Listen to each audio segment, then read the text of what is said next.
Boa noite, irmãos. Quero convidar os irmãos para abrir a Bíblia em Efésios 6. 6, de 1 a 4.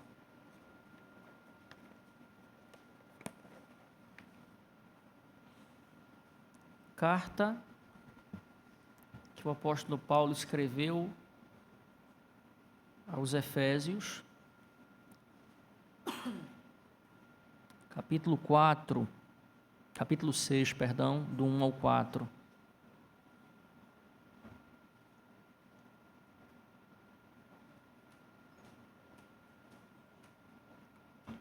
Filhos, obedecei a vossos pais no Senhor, pois isto é justo. Honra teu pai e a tua mãe, que é o primeiro mandamento com promessa, para que te vá bem e sejas de longa vida sobre a terra.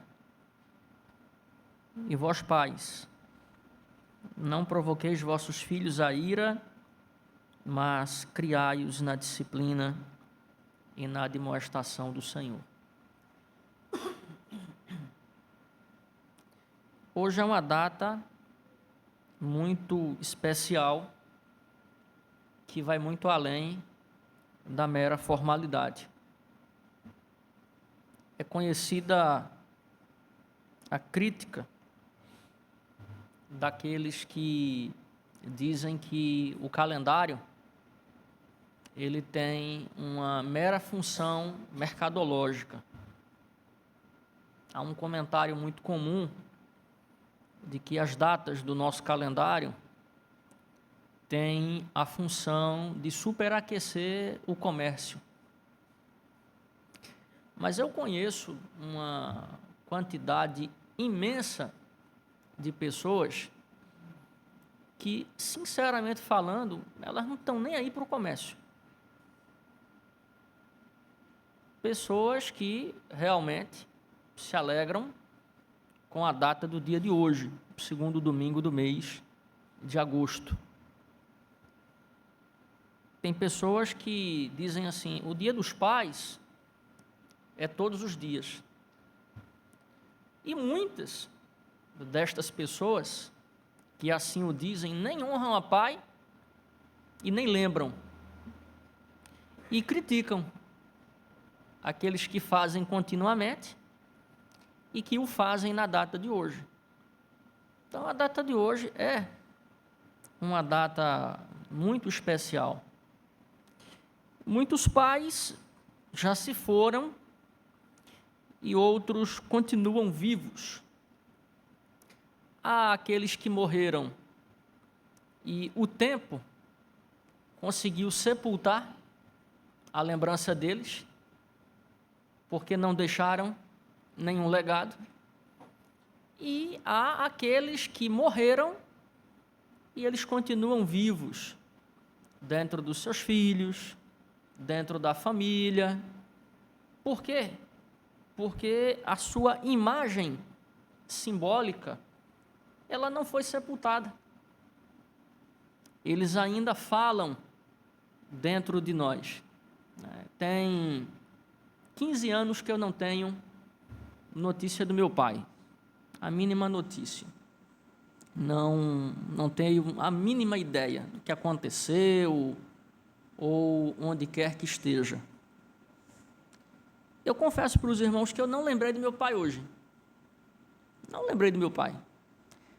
Mas em vários momentos do dia, eu lembrei do meu avô. Eu até mandei uma mensagem hoje para a filha do reverendo Ed Jesse, a irmã Elda, perguntando como é que ele estava, parabenizando e lembrando, né, da pessoa carinhosa, amiga. Foi uma pessoa muito importante na minha formação. Eu lembro que o reverendo Caio Fábio, numa entrevista, ele se referindo ao reverendo Antônio Elias, que foi um anjo de Deus nesse mundo, uma pessoa de uma santidade e de um exemplo notável, fundador da Igreja Presbiteriana Betânia. E ele dizia que ele foi uma das pessoas mais importantes de toda a sua existência. E disse mais, em referência ao reverendo Antônio Elias. Ele foi um pai e mentor espiritual. Então, a pessoa que recebe esse encargo, que recebe essa missão, essa tarefa, no desenvolvimento da mesma, ela pode deixar um legado, ou ela pode deixar imagens que o tempo, com toda a sua fúria, ele vai apagar. Saiba que determinadas pessoas, o tempo não pode silenciar o seu exemplo, o seu testemunho, a sua presença. Porque essas pessoas que são maiores que o tempo, são pessoas que, muito comumente, nós sentimos o sopro violento da sua presença dentro de nós. Eles morreram em relação a isso aqui, a espaço-temporalidade. Mas a alma não conhece o tempo. A alma, ela transcende as coisas do tempo. E isso que o reverendo Caio disse em relação ao reverendo Antônio Elias, muitos de nós aqui podemos dizer em relação aos pais e também aos nossos predecessores. Hoje é Dia dos Pais, é uma data especial, e eu lembrei que quando Cristo veio ao mundo e ele apresentou à nação israelita o Deus que enviara, ele usou uma palavra muito pequena para descrever quem o enviara. Ele usou a palavra Abá, A-B-B-A, Abá, que é uma palavra aramaica que significa pai. Depois Paulo vai usar essa mesma palavra e ele vai unir uma palavra aramaica e uma palavra grega. Ele vai usar a expressão Abá Pater. Pater, o pater é a palavra grega para pai. Quando você une as duas, o que se tem? Você pode traduzir pelo diminutivo, paizinho, meu pai, demonstrando com isso a possibilidade de uma aproximação muito íntima entre o ser humano e o seu Criador, que é apresentado por Cristo como o Pai. Ele inicia usando o plural, né? Pai Nosso. O Sermão da Montanha, ele vai dizer também a mesma coisa, que através da nossa vida, o Pai seria glorificado. Na oração sacerdotal, em João 17, todos aqui conhecem, ele vai se dirigir mais uma vez ao Deus de Israel como Pai. Ele diz assim: Pai, eu sei que tu me ouves. Ele vai dizer isso também lá em João, capítulo 11. Quer dizer, em vários momentos, a imagem que nos é apresentada do Deus a quem servimos é a imagem de um Deus que também é Pai. E sendo um dia celebrativo, nós nos reunimos aqui para agradecer a Deus pela vida dos pais. Eu aproveito para parabenizar cada um daqueles aqui presentes que receberam essa dádiva. Eu quero dizer que mais importante do que louvar a Deus pela vida dos pais é agradecer a Deus por ter nos assumido como filhos, por ter nos recebido na sua família e por ter nos escolhido para sermos alvos constantes da sua graça. Portanto, se há alguém entre nós e sobre nós que merece recordação, adoração, glória e majestade é o nosso Pai Celestial. Pai que nos deu pais humanos.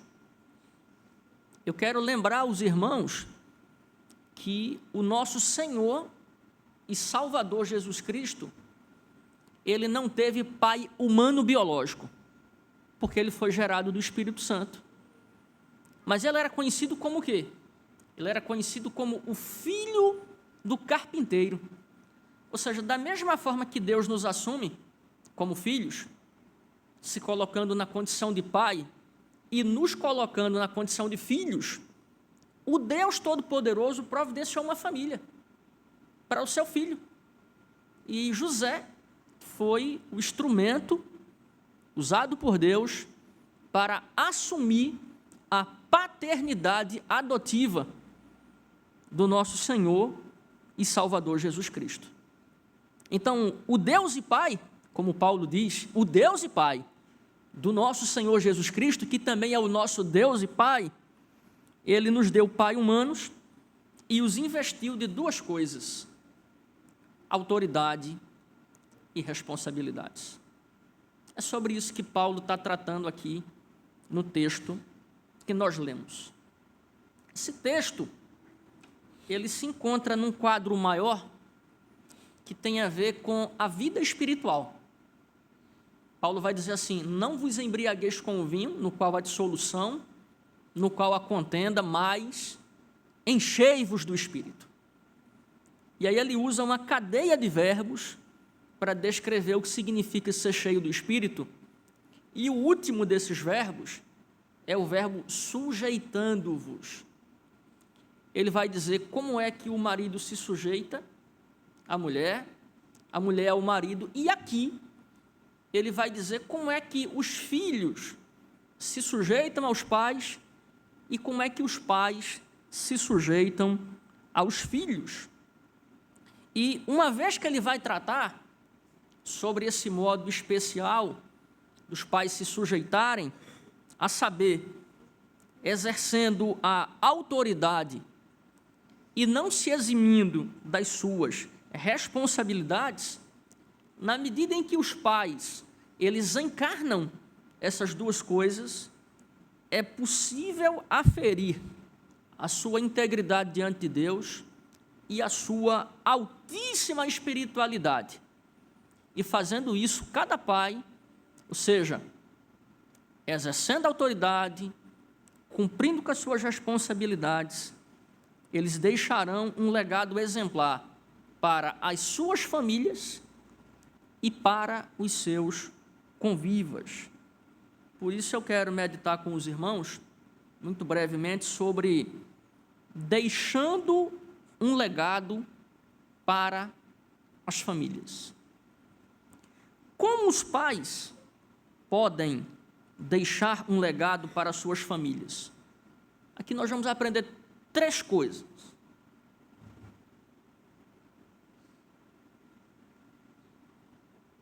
Primeira coisa que nós vamos aprender: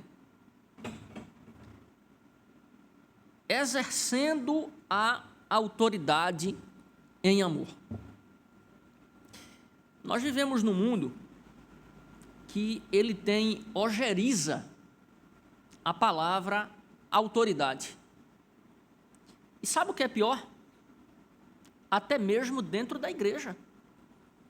Existem pessoas que quando a palavra, veja, a palavra autoridade, é muito importante lembrar disso, a palavra, porque a palavra evoca uma imagem. As palavras têm esse poder de criar imagens. Muitas pessoas, quando a palavra autoridade é mencionada, elas exalam um sentimento de rejeição. Mas é importante dizer que autoridade e autoritarismo não são a mesma coisa. Porque a autoridade, ela é sempre simbólica. Eu lembro de uma frase de Joel Birman, numa palestra sobre o mal-estar no mundo contemporâneo. Ele falando sobre a relação do pai com o filho, e dizendo assim: quando o pai bate no filho, ele perdeu a autoridade simbólica? Porque, de fato, dentro de uma casa, dentro do ambiente do lar, a norma, a lei, o limite é apresentada ao filho pela simples presença do pai. Então, quando o filho ele respeita o pai, eu não estou falando aqui de medo, não é o fenômeno do medo que eu estou descrevendo, é respeito, é temor, é consideração, é estima, é o reconhecimento de quem está diante dele ou de quem não está diante dele. Para honrar pai e mãe, para respeitar pai e mãe, para saber que o pai é um marcador de autoridade, o filho não precisa vê-lo, ele só precisa pensar. Quando ele ouve a palavra pai, uma imagem se forma e com essa imagem toda uma cadeia de afetos. Então, se um pai ele consegue exercer a autoridade em amor, ele já está deixando um legado para os seus filhos. Agora, prestem atenção nisso. O fato de um pai, muitas vezes, bater num filho, não significa que isso é autoritarismo. Muitas vezes, isso é uma medida pedagógica. Mas, veja, o que é pedagógico não pode descambar para o autoritarismo, que é a imposição violenta daquilo que poderia ser um marcador de autoridade. Uma autoridade que ultrapassa os seus limites ou gera medo, ao invés de temor e respeito, é autoritarismo barato. Eu já falei aqui na igreja que me causa espanto quando alguém diz assim, na minha casa quem manda sou eu. Paulo vai dizer aqui, criai-os, se referindo aos filhos, na disciplina e na admoestação do Senhor. Então, veja, se Cristo reina na minha casa, se eu sou um crente, eu sou o cabeça, mas eu sou um representante de Cristo, eu sou um embaixador de Cristo dentro da minha casa. A autoridade que eu tenho, ela é uma autoridade derivada da autoridade de Cristo. Então, veja, na minha casa não sou eu quem manda, eu sou apenas um verbalizador, eu sou um megafone. Na minha casa quem manda é Deus, na minha casa quem reina é Cristo. E o pai, ele tem o dever moral, espiritual e intelectual de dizer à esposa, aos filhos, olha, essa não é a vontade de Cristo. Não é isso que Cristo prescreve na sua palavra. De acordo com 1 Coríntios, capítulo 13, do 1 ao 3, o que vai legitimar as nossas ações ou deslegitimá-las é o amor.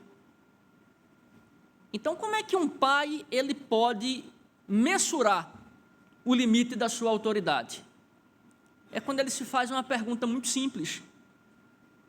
A ordem que eu dei, o pedido que fiz, a proibição que impetrei, ela foi feita em amor? Ela tem essa marca legitimadora?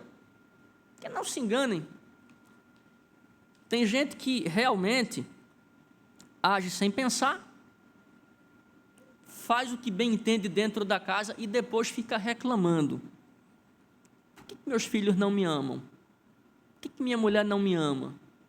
Por que as pessoas da minha casa não me toleram? Não reclame depois, seja homem. Seja homem e encare a vida de frente. Autoridade não é autoritarismo. Se você quer deixar um legado para a sua família, a sua mulher, os seus filhos, os seus convivas, exerça a autoridade em amor. Saiba, quem ama, assume as suas responsabilidades. Uma delas, muito importante, é o exercício da autoridade, uma autoridade que espelha a autoridade de Cristo, mas é uma autoridade que ela é o tempo todo guiada pelas orientações do Espírito Santo. Então, Se os pais querem deixar um legado para suas famílias, eles devem exercer autoridade em amor. Segundo, exercendo a responsabilidade espiritual sobre o lar. Existem famílias que a mulher, além dos muitos afazeres que ela tem, ainda sobra para ela a responsabilidade de ensinar os filhos. A gente sabe que a nossa igreja, ela tem um catecismo para crianças, que é uma coisa linda. Eu acho maravilhoso o nosso catecismo. Quem deveria assumir a incumbência de ensinar, eu estou dando um exemplo do catecismo, pode ser um outro recurso didático. Quer comprar um quebra-cabeça para montar com o seu filho? Compre, não tem problema nenhum. O que não falta é recurso audiovisual para ensinar a criança. Mas você não pode terceirizar para a sua mulher, porque o cabeça espiritual é você. Inclusive, isso nos esclarece algo muito importante. Quem é pai tem o dever de estudar a palavra de Deus. Quem é pai tem o dever de conhecer a Bíblia Sagrada, de promover na sua casa a leitura da Bíblia, o amor à Bíblia Sagrada, o amor aos nossos símbolos de fé. Nós devemos ter apreço pelas Escrituras. E sabe como é que o pai, ele é chamado na teologia reformada? Ele é chamado de cabeça federal. É da palavra federal que vem a palavra pacto. Casamento é um pacto? Casamento é um pacto. Então, uma das coisas que o pai, ele assume no dia que ele casa, eu já contei aqui a história dos 4 peixes, é o de ser o pastor do lar. Mas eu tenho pouca leitura, estude. Mas eu sei ler muito pouco, aprenda a ler. Aprenda a ler, para que você ensine os seus filhos. Às vezes eu brinco com o diácono Keiner, né? Eu falo para ele assim, olha, isso aqui é o meu teólogo, tá? Me referindo à criança. Daqui uns dias ele vai crescer, vai aprender teologia, você vai ter que sentar para aprender com ele. Não sei, Deus é quem sabe se isso vai acontecer, eu estou brincando com ele. Mas eu quero dizer o seguinte, o filho dele é uma criança, como muitos pais aqui têm crianças na sua casa. É você, pai, quem tem o dever de ensinar a Bíblia para ele e para sua mulher. Não é o contrário. Não, mas a minha mulher é uma mulher que estuda muito a Bíblia. Estude mais do que ela. Estude mais do que ela. Porque o pastor do lar é você. Alguém aqui já viu na Bíblia a ideia de uma pastora do lar? Não. Não tem desculpas. Não tem desculpas.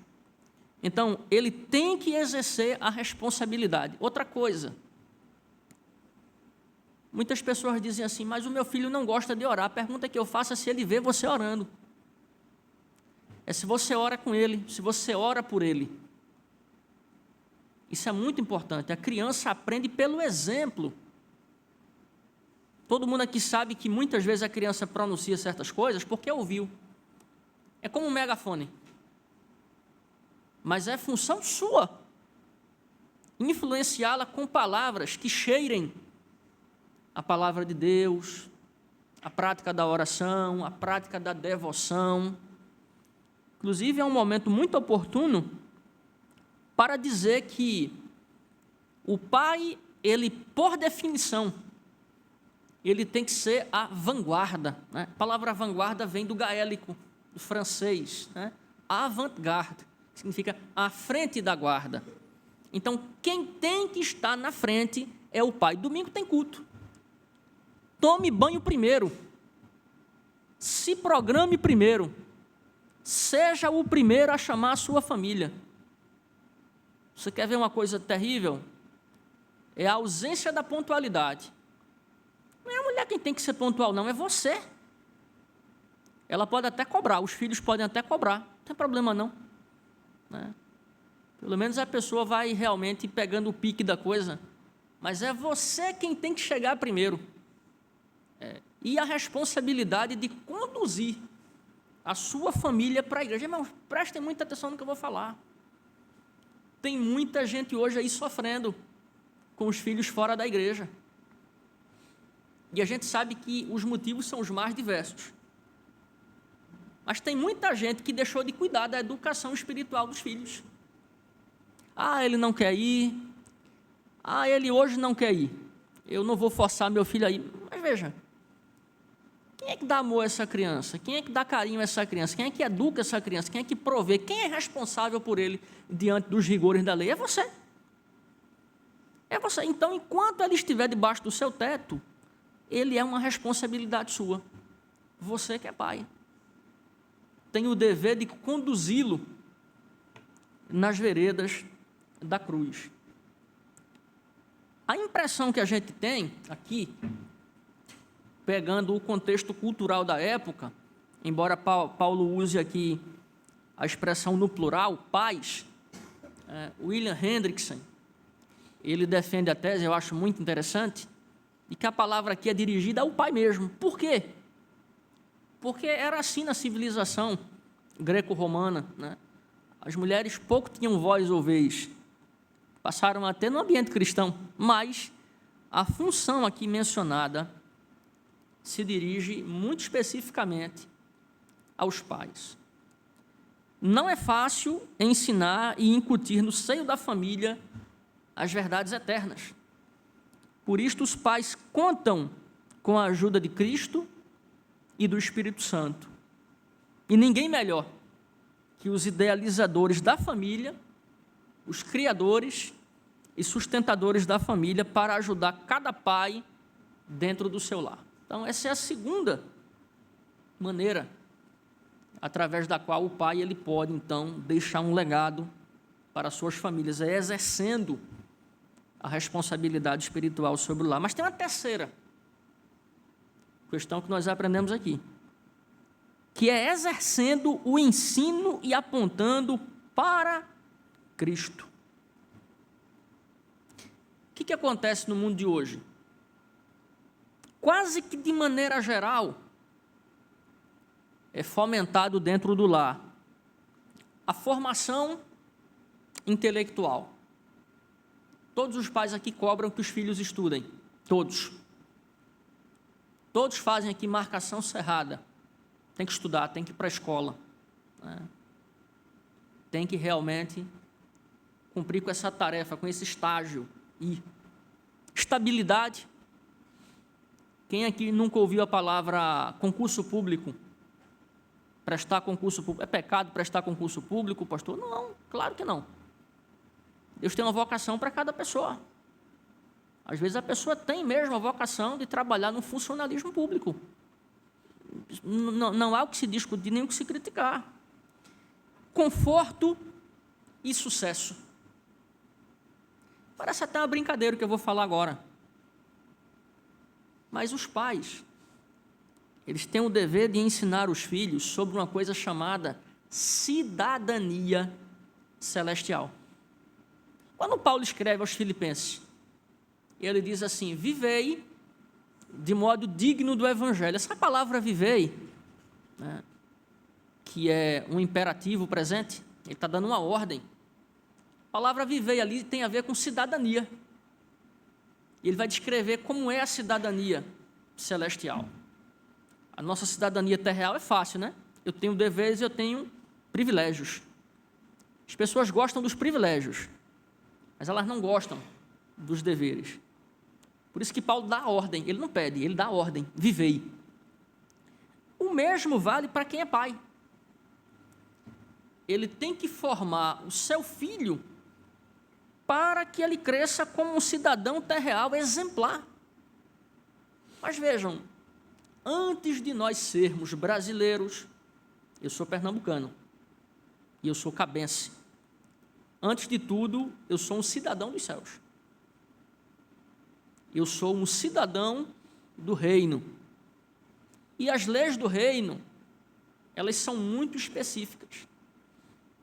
Então, você que é pai, é você quem vai ensinar o seu filho a ser um cidadão dos céus. Quando você lê o Salmo 15, os irmãos lembram qual é o título do Salmo 15 que a sociedade botou lá?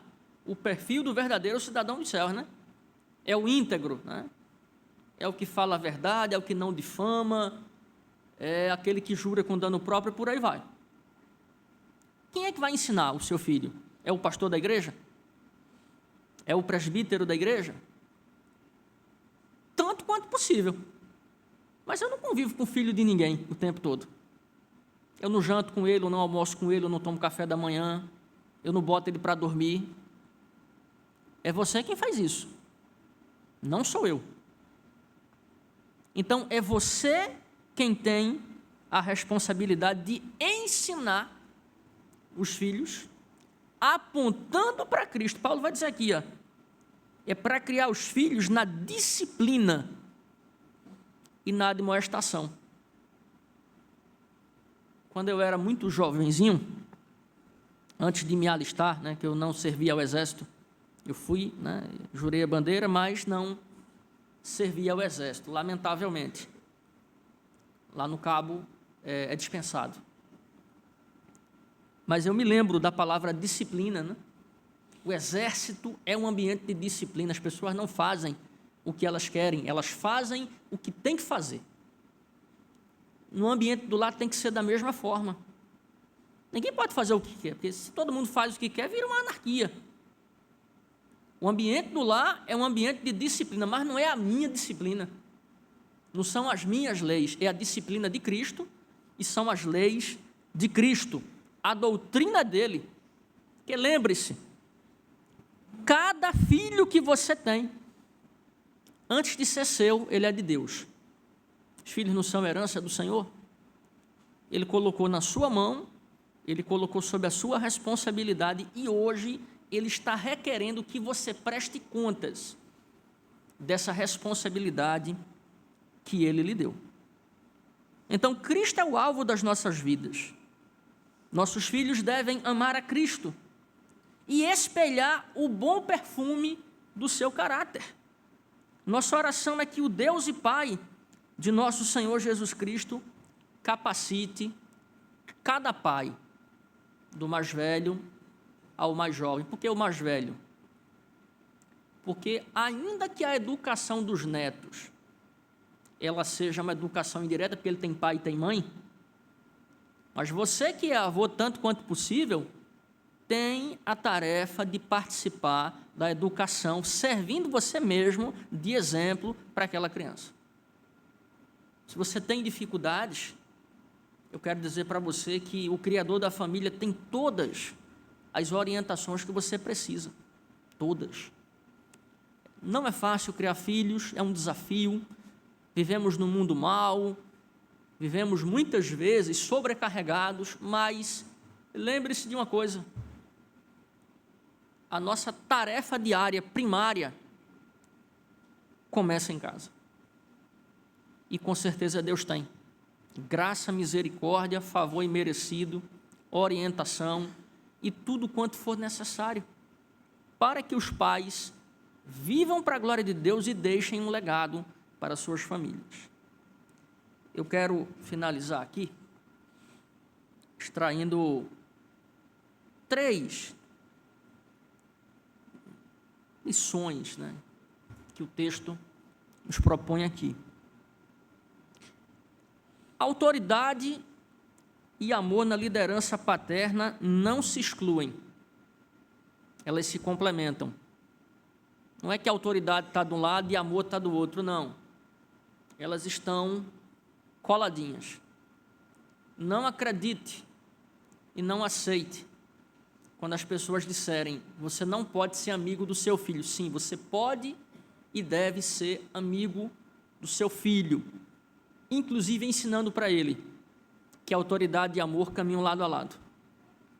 Segundo, assumir a responsabilidade sobre o lar, no caso dos pais, não é uma opção, é uma missão. Não é uma opção. Você não tem a opção de não liderar e de ser responsável pela sua casa. É uma missão que você assumiu no dia que você casou, é problema seu. Não é de Deus, é seu. O problema é seu. você agora vai ter que dar conta. Você casou? Você se dispôs a casar, é problema seu. Agora, assuma a responsabilidade, porque Deus vai cobrar. E Ele vai chamar a prestação de contas. Terceiro, os filhos, olha a responsabilidade dos pais. Os filhos devem se espelhar em seus pais, apenas quando estes refletem o bom caráter de Cristo. Se o meu pai não espelha o bom caráter de Cristo, eu não sou obrigado a me espelhar nele. Meu pai é um beberrão, eu não preciso ser um beberrão. Meu pai é uma pessoa imoral, eu não preciso ser imoral. Agora, na medida em que o meu pai é alguém exageradamente perfumado pelo caráter de Cristo, aí eu sou obrigado, pelo dever da consciência cristã, a imitar o meu pai. Então, mais uma vez, eu parabenizo cada pai aqui presente. Quero dizer que oro por todos os pais, me alegro com o testemunho cristão dos pais que vivem dando testemunho íntegro do Evangelho, e peço a Deus que Ele habilite cada um dos senhores, que Deus conceda graça, misericórdia, orientação, prudência, sabedoria e tudo quanto for necessário para que os irmãos exerçam a paternidade e deixem um legado para as suas famílias. Deus nos abençoe.